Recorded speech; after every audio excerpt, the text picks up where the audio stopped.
Fala aí, Bombonéis, sejam bem-vindos a mais um vídeo do canal Verdão Sempre. Valeu pela sua presença, deixa o like, se inscreva no canal. Excelente semana a todos vocês.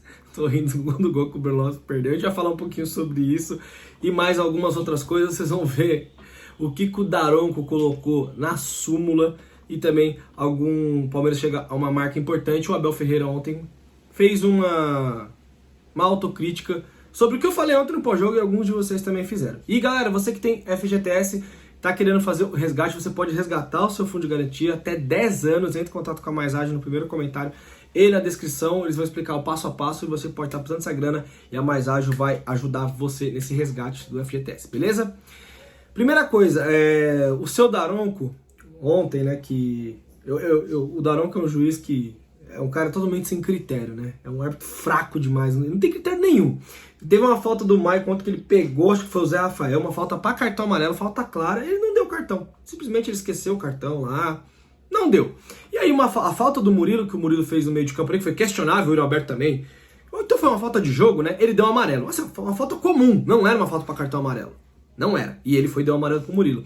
Sabe por que o Daronco expulsou o Murilo? Vocês querem saber o que ele falou? Ele colocou na súmula a seguinte frase: você está de sacanagem. E aí colocou o Murilo pra fora. Eu vejo jogadores mandando o árbitro tomar caju. Eu vejo direto.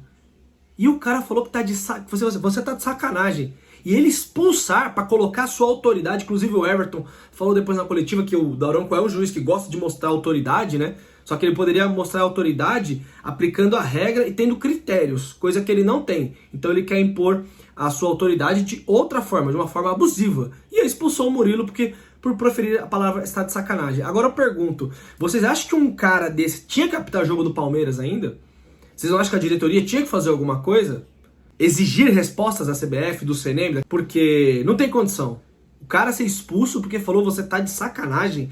Outra coisa, esse mesmo árbitro que quer ter a pose de autoritário, de que quer pôr a regra, se impor em cima dos jogadores, por que não expulsou o Michael de primeira? Naquele carrinho criminoso que ele deu no Hendrick. Foi um carrinho absurdo aquilo. Ele podia ter quebrado a perna do Hendrick. Que sorte que o Hendrick não tava com o pé muito firme no chão. E ele precisou ir no VAR, né?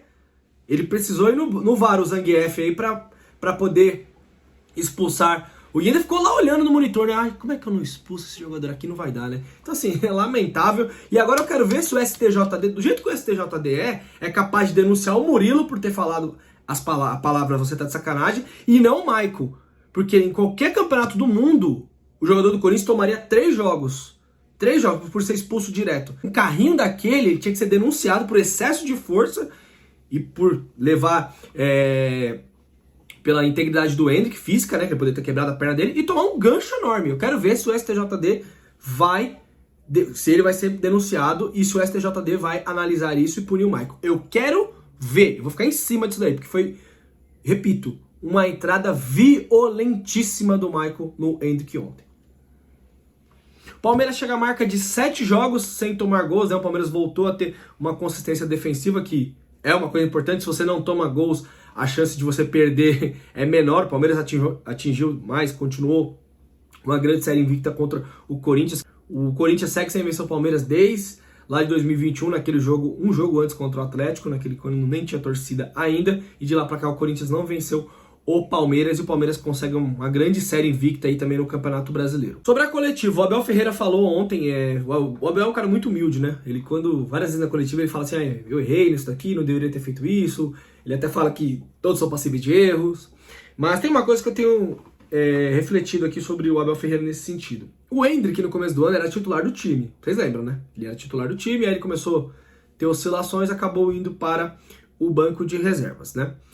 O que eu acho, o Abel falou que deveria ter mexido no time antes, poderia ter colocado o John, colocado o próprio Hendrick, que mudou a cara do jogo. Não foi só esse jogo, né? Quarta-feira, contra o Deportivo Pereira, também acabou expulsando um jogador que tem muita força.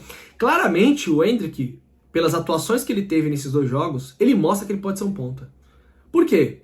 Porque o Hendrick tem velocidade, ele tem força, ele consegue pegar a bola e arrancar. Vocês podem ver que aquelas jogadas que o Palmeiras gosta de fazer, que é colocar passes verticais ou lançamentos nas costas dos laterais, o Hendrick pode facilmente fazer isso do lado esquerdo, porque ele acabou trocando o Arthur. Só que o Arthur já não tá bem na direita, né? O Arthur já não tá jogando um bom futebol na direita. E ele jogou lógico, o Abel tá tentando fazer mudar, colocou 3 zagueiros contra o Deportivo Pereira, agora ele mudou, colocou o Hendrick lá, colocou o Arthur na esquerda, o Mike na direita, que não é um atacante, né? O Mike não vai pro fundo. O Mike vai ser um jogador que vai dar só assistência, vai cadenciar mais o jogo, e o Rony ali como falso 9.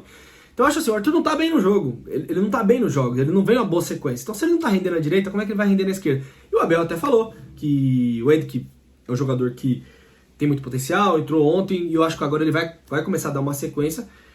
E assim, eu acho que eu vejo às vezes o Abel com excesso de precaução com jovens. Eu sei que tem que ter isso, ele é o cara que sabe de tudo. Mas, por exemplo, o Luiz Guilherme já entrou arrebentando em vários jogos. O Luiz Guilherme não foi titular do Palmeiras. Acho que só em algum jogo que ele poupou, alguma coisa assim, acho que contra o Fluminense, só. E era um moleque que tava entrando muito bem na ponta. Muito bem. Então se você for ver o saldo dos jogos, Luiz Guilherme, que tá machucado, claro, a gente sabe, contra o Arthur, ele tá jogando melhor que o Arthur. Ele vem atuando melhor. Tanto é que naqueles jogos contra o São Paulo, o Luiz Guilherme teve pouquíssimas oportunidades. E o Hendrick vem entrando bem agora. Então assim, tá pedindo passagem. E tem jogador que tá mal no time. Então o Abel confessou sobre isso, que demorou pra mexer. E pode ser que o Hendrick agora comece a ter uma sequência. E eu acho que daria certo sim. O Hendrick na esquerda, o Arthur na direita e o Rony. Eu queria muito ver o Luiz Guilherme lá, porque o moleque tava jogando muita bola. 1 contra 1 dele é muito bom. Acho que ficaria um time muito móvel. Mas aí o Abel vai tentando arrumar o time até o dia do jogo contra o Boca Juniors. Boca Juniors que jogou ontem contra o Tigre do Campeonato Argentino e perdeu dentro de casa. Então assim, Boca Juniors também tem aquelas suas limitações. Claro que eles podem estar se poupando tudo, mas é o que eu falei. Tecnicamente não é um time brilhante, é um time muito aguerrido. A gente tem totais condições, mas temos que nos arrumar até lá. E sobre o Breno Lopes, que muita gente tá brava e tudo, eu também ontem fiquei indignado com o gol que ele perdeu. Pra mim não é só a questão do gol que ele perdeu, sabe? Porque geralmente jogadores perdem gols, né? Qualquer outro jogador poderia ter perdido aquele gol. Podia ter sido o Arthur, podia ter sido o Zé Rafael e tal. Ia ser mais difícil, né? Mas o Breno Lopes já tem o histórico de perder gols. Vamos lembrar entre Palmeiras e... Vamos lembrar aqui. Foi Palmeiras e Fortaleza. Ele teve 3 oportunidades claríssimas. Uma ele perdeu o gol de bola trave, a outra ele tocou errado. E a outra ele chutou pra fora. E aí, teve 4 chances. Aí fez um gol. Então assim, a questão é o aproveitamento. É um cara que entra... Esquece o gol de 2020, gente. Foi um gol importantíssimo pra história. Só que assim, no futebol não existe gratidão. A gratidão, sabe o que é? O atleta está desempenhando dentro de campo. Olha o que o Real Madrid fez com o Cristiano Ronaldo quando achou que não dava mais. Um abraço, até a próxima. O que o Real Madrid fez com o Sérgio Ramos quando achou que não dava mais. Muito obrigado, um abraço, até a próxima. O Benzema tava lá, os caras achou que não ia mais virar, vamos renovar, vamos contratar outro aqui. Não existe gratidão no futebol. E o Breno Lopes, me parece que, eu tenho certeza, ele ficou no Palmeiras porque não contrataram o outro, porque o outro não tem chance. Porque não é só a questão do gol, é a questão do que ele entrega. Quantos jogos o Breno Lopes decidiu para o Palmeiras? Eu tô falando em cenários, não que cenário que o Palmeiras já tá ganhando o jogo e ele vai fez um gol. Quantos jogos ele entra e ele adiciona alguma coisa? O Abel Ferreira confia tão pouco no Breno Lopes, tão pouco, isso não é achismo, é certeza, que o Breno Lopes joga na posição do Dudu. Se o Abel confiasse no Breno Lopes, ele já teria colocado o Breno Lopes na esquerda, aberto. E aí ele jogaria com o Arthur na dele, com o Breno Lopes na dele e o Rony na dele. Ele não coloca por quê? Porque ele não confia. Só que ele acaba entrando nos jogos. Aí ele pula ali, passa o Hendrick, como o Fábio Piperno comentou lá no Canelada, que eu coloquei no Conta Tudo Contra Todos. Tá na frente do Hendrick, tá na frente do Lopes, tudo bem que é um jogador de velocidade, o outro é mais de presença diária. No Kevin também, que a gente não vê jogando, que é um jovem, que o Abel vai saber colocar. Mas assim, é um cara que entra inúmeras vezes e não resolve. Então essa é a questão. Ele perdeu um gol absurdo? Perdeu. Mas assim, ele já perdeu vários. Não foi a primeira vez. E isso que incomoda. É um jogador que o que ele entrega para ele ter tantas oportunidades? O Abel Ferreira no jogo contra o Vasco, ele fez uma crítica pessoal ao Lopes. Ele falou, mas o Lopes melhorar algumas coisas e tal, caprichar no arremate. E o Breno Lopes? Não precisa melhorar algumas coisas? Então, essas coisas que eu acho que o Abel não deveria fazer. Com alguns jovens ele pontua algumas coisas. Para jogadores mais rodados ali, mais velhos, ele não fala. Então assim, o grande problema não é o Breno Lopes, não foi só o gol que ele perdeu ontem.